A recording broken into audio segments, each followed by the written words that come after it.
The drama surrounding Caitlin Clark's meteoric rise in the WNBA is a story of brilliance, jealousy, and one player's fearless stand to protect a game changer. In 2025, Sophie Cunningham, a 6-year WNBA veteran with a black belt in grit, emerged as the voice of truth in a league clouded by resentment. From her new platform as a podcast host and Indiana Fever guard, Cunningham unleashed a blistering defense of Clark, the rookie sensation who transformed women's basketball, drawing millions of eyes and shattering viewership records. But this isn't just about Clark's undeniable impact, averaging 178 million viewers per Fever game compared to the league's paltry 394,000 for others. It's about a league that, instead of embracing its savior, allowed petty rivalries and systemic failures to target her.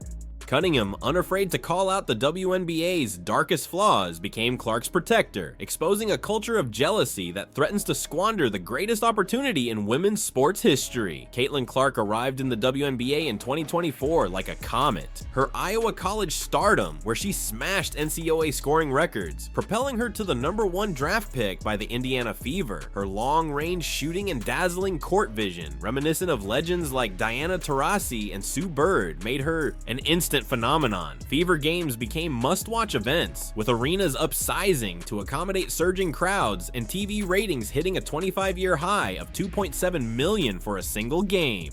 Clark wasn't just a player, she was a movement, single-handedly lifting a league long struggling for relevance. Yet behind the scenes, a darker narrative unfolded. Veteran players, envious of her spotlight, conspired to show her what the W really is, as Cunningham revealed on her podcast. Locker Room Talks in Phoenix, where Cunningham played for 6 seasons with the Mercury, exposed a coordinated effort to target Clark not for her actions but for her success. She hadn't disparaged anyone or demanded the spotlight. She simply played too well, too fast. Cunningham saw it coming. Long before Clark's rookie season ended, when others dismissed her as overrated, Cunningham called her a gem. At the 2024 All-Star Weekend, while others snubbed Clark, voting her the 9th best point guard despite her leading all players with 1.2 million fan votes, Cunningham bantered with her, recognizing a kindred spirit under immense pressure.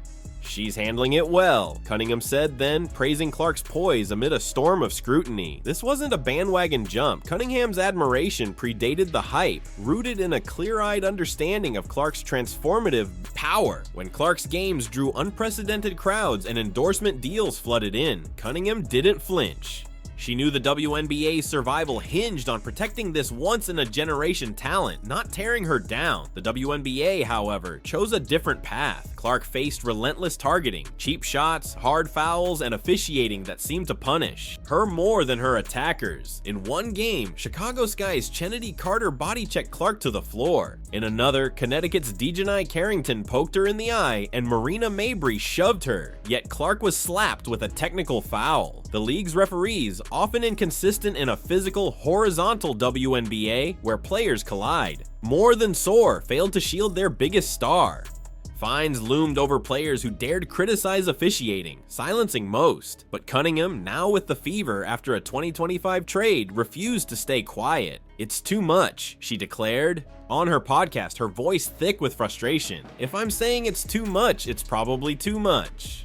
A second-round pick who clawed her way to relevance with toughness honed under Taurasi's mentorship. Cunningham understood the game's physicality, but saw Clark's treatment as something darker, a deliberate attempt to dim her light. Cunningham's courage extended beyond the court. On her podcast, launched after Colin Cowherd offered her a platform, she pulled back the curtain on the WNBA's toxic underbelly. "People are jealous of this new wave," she said, her blonde hair and sassy demeanor belying a razor-sharp business acumen. While others whispered about Clark stealing their shine, Cunningham saw the bigger picture. Clark's rise meant bigger TV deals, sold-out arenas, and financial security for all. "They're wearing pay-me-what-you-owe-me shirts because of her," she pointed out, referencing the WNBA's lucrative new media rights deal driven by Clark's popularity. Yet, instead of embracing this, players like those in Phoenix's locker room plotted against her, unable to accept a 22-year-old reshaping a league they toiled to build. Cunningham, mentored by Taurasi's fierce competitiveness, refused to play along. "Who cares who gets the credit?" she asked. "This is what we've always wanted as a league. The numbers back her up."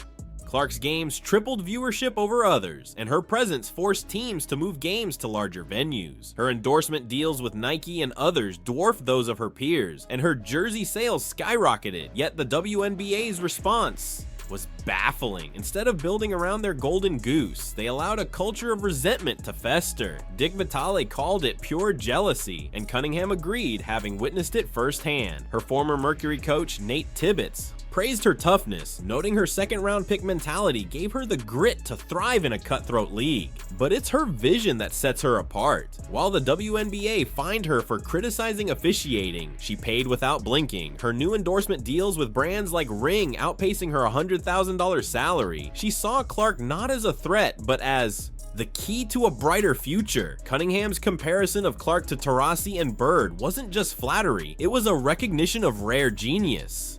The way Caitlin thinks the game, she's always 10 plays ahead, she said, echoing Taurasi's cerebral dominance. Joining the fever, Cunningham vowed to ease Clark's burden, spreading the floor with her shooting and shielding her from the league's physicality. Her podcast revelations about Phoenix's locker room plots shocked fans, exposing a league so consumed by ego that it risks sabotaging its own salvation. It's not Caitlin's fault, Cunningham insisted. All she's done is elevate the game for all of us. When others stayed silent, fearing fines or backlash, Cunningham spoke out, her integrity earning her a flood of new opportunities while highlighting the WNBA's failures. The irony is stark. The WNBA, built by pioneers like Taurasi and Bird, now faces a choice. Embrace Clark's transformative impact or let jealousy destroy their greatest opportunity. Cunningham's stand on the court, dragging Carter down, off it calling out systemic flaws, has bought the league time. But the clock is ticking. Fans aren't just buying Clark's jerseys, they're rallying behind Cunningham's courage. Her social media surge a testament to a hunger for authenticity. The league's refusal to protect Clark, to celebrate excellence over mediocrity, risks alienating the millions she's drawn in. Cunningham, with her fierce loyalty and clear-eyed vision, has become the conscience of a league adrift. Just be nice, she pleaded, a simple ask that exposes a profound truth. The WNBA's future hinges on whether it can stop hating its own success. What's your take on Sophie Cunningham's stand for Caitlin Clark? Did her defense on the Yardie court or her podcast revelations hit harder for you? Drop your thoughts in the comments, smash that like button to support the truth tellers, and subscribe for more stories on the WNBA's biggest moments. Next, check out our video on the rise of another game changer shaking up women's basketball.